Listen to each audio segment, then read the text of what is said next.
Hello everyone, welcome back. In today's video, I'm going to show you how to opt out of training in Claude AI and how you can stop your chats from being used to improve Claude. So first of all, you need to come here on Claude.ai. Here, you need to simply sign in into your account first if you haven't already. Now you need to hover over to the top left hand corner, then click on your profile here in the bottom. Now after clicking on the profile, simply click on the option of settings. Now when you are inside the settings, click on the option of privacy. Inside privacy, you are going to see the section that says help improve our AI models. So over here by default, or maybe you have enabled this option, you are going to see this toggle button as turned on.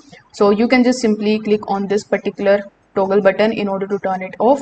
And once it is disabled, your future eligible conversations won't be used for the model's improvement. Just keep in mind that the incognito chats are not used to improve the Claude even when the model improvement is enabled. So incognito chats also aren't saved to your regular chat history or Claude's memory.